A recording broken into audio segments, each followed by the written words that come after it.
L'École supérieure des beaux-arts de Tours a désormais une nouvelle directrice et c'est elle que nous avons le plaisir de recevoir ce soir. Sarah Zurcher, bonsoir. Bonsoir.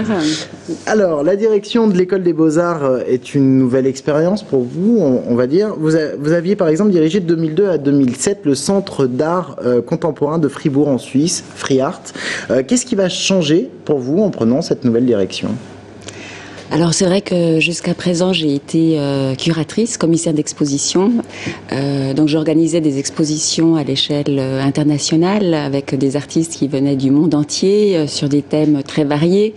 Bon, j'ai un carnet d'adresses qui est vaste, des thèmes que j'ai exploités, qui va certainement servir parce que c'est vrai qu'avec les accords de Bologne et l'évolution de notre monde et des écoles, enfin de la formation qui est très importante au niveau européen. Aujourd'hui, on va pouvoir développer des projets d'envergure et c'est le souhait en tout cas pour la ville de Tours. Et je pense qu'il y a vraiment un avenir très important qui va pouvoir se développer. Et au niveau de votre travail, passer d'une direction, par exemple, de FreeArt à une école, est-ce que ça change vraiment les choses ? Alors, au niveau de la direction, on sait qu'il s'agit d'un management. Et puis après, c'est vrai qu'il y a des visions à développer, des visions d'avenir, comme je le disais tout à l'heure. Donc, c'est vrai qu'il est important, je pense, pour les écoles, à l'heure actuelle, de pouvoir proposer aux étudiants, de pouvoir développer une vraie critique, une pensée. Voilà. Donc, ça fait partie aussi des projets que nous sommes en train d'établir. C'est un peu une nouvelle école qu'on essaye de mettre sur pied, en quelque sorte. Donc, il va y avoir du changement. Pour finir sur FreeArt, vous aviez reçu par exemple en 2004 le prix FreeArt Francfort. C'était d'ailleurs la première fois que le titre revenait à une institution non allemande.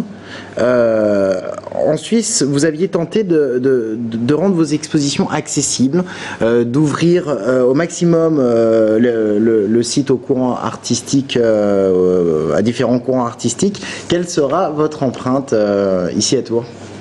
Alors, comme je le disais également tout à l'heure, ce qui est important, c'est qu'on puisse développer un véritable esprit critique, une communauté d'esprit, qu'on puisse proposer une effervescence. Mais en même temps, je pense qu'il est important, surtout pour ce genre de formation, de proposer un autre regard sur notre société.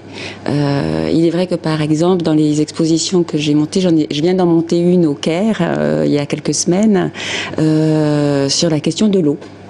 Il est certain que des questions peut-être plus politiques, sociales m'ont toujours intéressée et on ne sait que trop bien qu'aujourd'hui le marché de l'art sous l'art contemporain est très important mais il n'y a pas que ceci, c'est-à-dire que je pense que pour les jeunes artistes ou les artistes derrière, c'est ça. Voilà, les artistes en devenir, et il est important de pouvoir apporter un regard très pertinent dans le monde dans lequel on vit.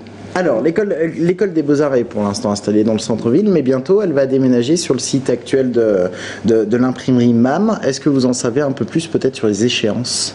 Alors pour les échéances, c'est difficile d'en parler actuellement puisque nous venons de commencer une étude de faisabilité. Mais c'est un projet important. Il va y avoir un concours et il y a énormément effectivement d'institutions qui vont faire partie de ce projet. Oui, alors parce que justement l'idée c'est de constituer quand même un pôle international des arts graphiques. Donc on va avoir l'école Brassard, mais surtout le département d'histoire de l'art de l'université. Est-ce qu'on peut imaginer peut-être des passerelles entre ces différentes entités ? Alors effectivement, ça fait partie aussi des projets, surtout avec l'université.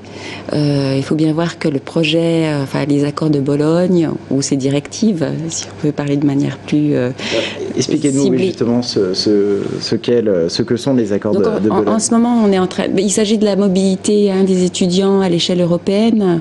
Donc, on est en train de travailler sur le système LMD, qui est licence, master, doctorat. Pour l'instant, ce qui est important pour nous, c'est de définir le DNSEP au grade master. Et pour ceci, il faut définir justement les questions de spécificité qui seront propres à l'école.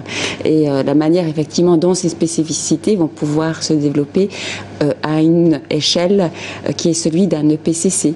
c'est-à-dire d'un établissement public de coopération culturelle. Donc il va y avoir non seulement des échanges avec d'autres écoles, que ce soit régionales ou avec l'école d'Angers, Le Mans, sur le plan national, international. À ce titre, on a déjà la visite de certaines écoles, notamment l'école d'art supérieur de Berne, qui va nous rendre visite prochainement. Enfin, il y a des attentes qui sont déjà... Voilà, il y a des choses qui se mettent en place.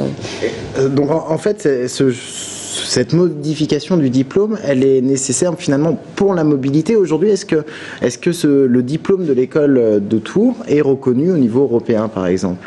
Elle va l'être. Disons qu'il va y avoir des évaluations qui vont être faites, réalisées l'année prochaine, qui vont effectivement se prendre forme tel un laboratoire pendant 3-4 années.